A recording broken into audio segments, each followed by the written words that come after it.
Well, once you've got a list of loyal followers, people who have chosen to follow your new writings or blog posts or whatever because they like what you have to say or what you have to write, an element of trust is built, and that's huge because once that trust is there, uh, these followers of yours convert at a far higher rate than just casual visitors to your website. So what we mean by that then is, if you've built up this base by offering up your free stuff, and then they come to your site and they like what they have to see and they stick around, and they keep coming back to your site.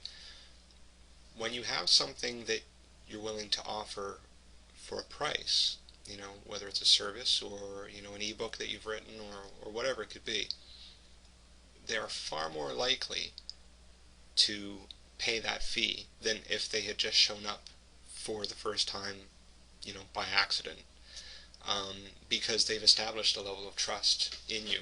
So it's huge. Once you've got that loyal base, you'll hear about this in any sort of internet marketing sphere. The list is king, right? So if you've got a list now of users that follow your writings, you're all set at that point. So let's take a look at method number 3, which is refer a friend. So you can use this, as you might imagine, in conjunction with the method we just talked about. So, they visited your site because you offered a freebie. Well, if you offer the ability on your website to make it easy for this person, to recommend your site to a friend, that's going to go a whole lot further in building your list and building your base. So before your visitor can download or view your content that you're offering up, have them enter the email address of a friend of theirs. If they like what they see, which they probably will because they've come to your site in the first place, they saw your message out there and visited your site because of this. One last step before they get access to whatever it is you're offering, just say, hey, if you like what you see, put in an email address of a friend of yours. This is important because people are more likely to follow links that are suggested by friends and family, for obvious reasons, if they've got this element of trust built in. If your mom or dad sends you a link and says, hey, this, I recommend this site, you'll probably go check it out, unless your parents have, built a reputation of really horrible taste, then, you're probably going to go follow, what they're suggesting. With this method, traffic will trickle in slowly at first, but steadily as it grows and as your word spreads from person to person, because, if you've got that first person in and they refer a friend, and that person visits your site, well, they're going to refer a friend, and so on and so on and so on. So you can see how this can build up steadily over time. So, method number 4, viral video. So this is the big one. This is how YouTube got to be the powerhouse that it is. Exactly, right? We look at YouTube, Google Video, Vimeo. There's all kinds of social video sites out there, of course, YouTube being the biggest. One single good viral video can get you millions of views. And if it's good enough, and this has happened a few times, it can even be featured on certain news shows on TV.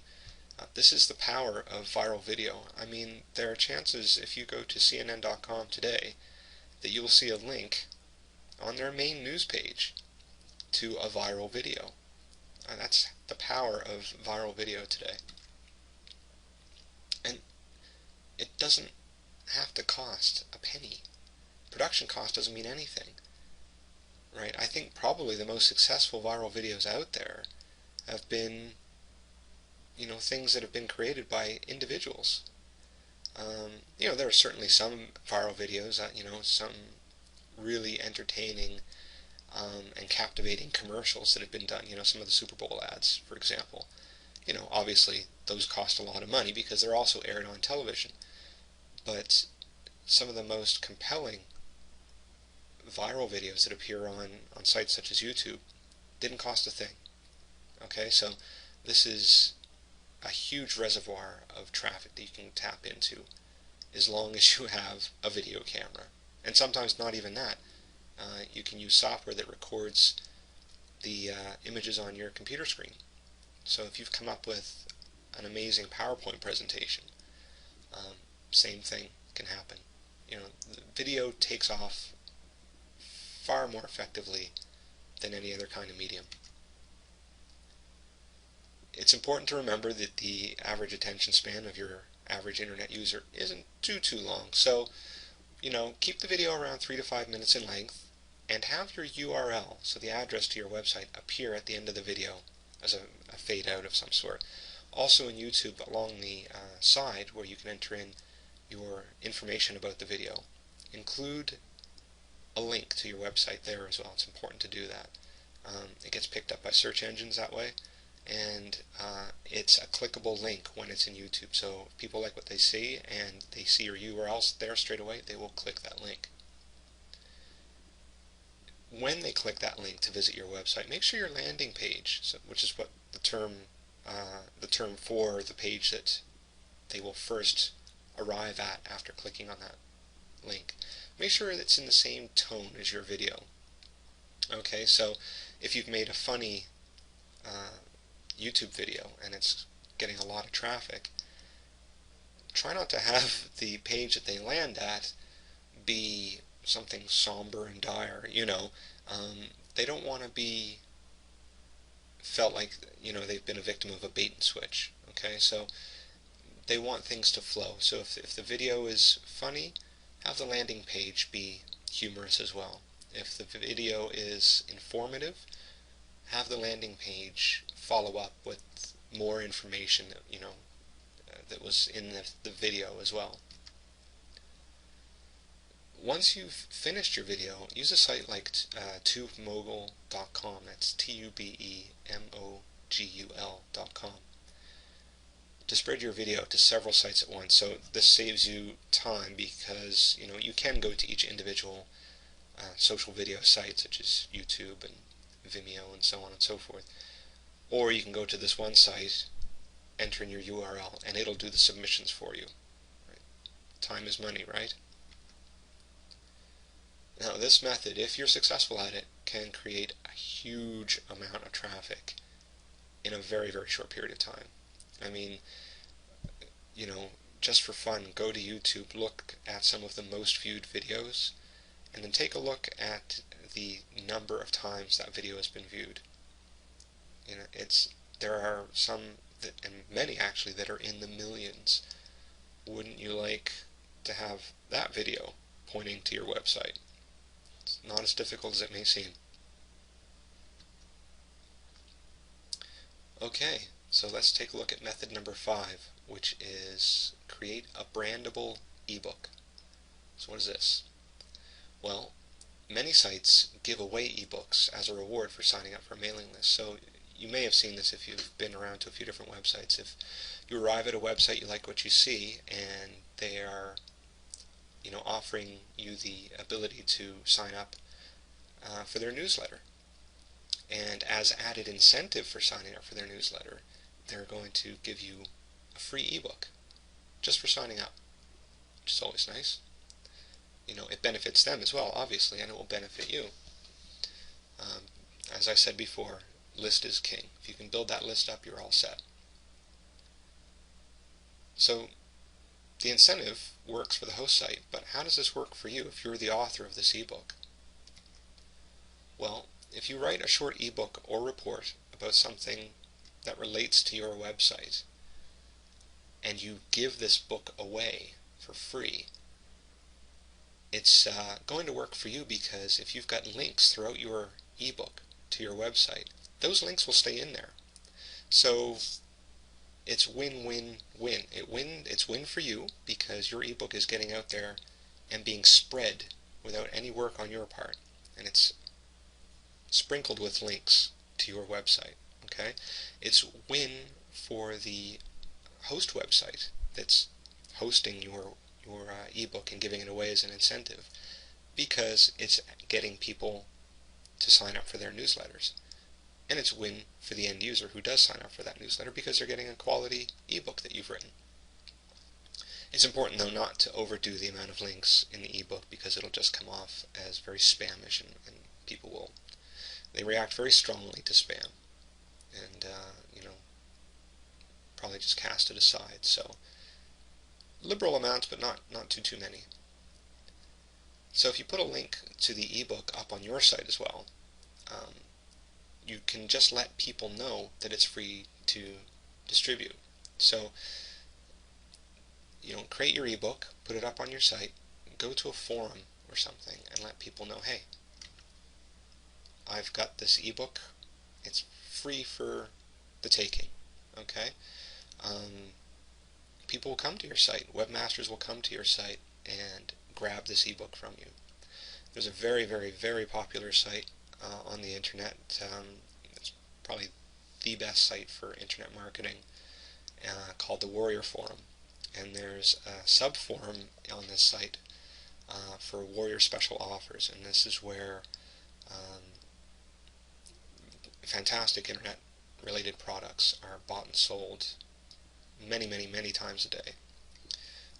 But there's also free WSOs, and you could do the same thing. You offer your ebook up as a free WSO. This site, the Warrior Forum, is filled with webmasters, and they will gobble it up and spread your ebook for you. So soon you're going to have dozens, if not hundreds, of sites promoting your ebook for you.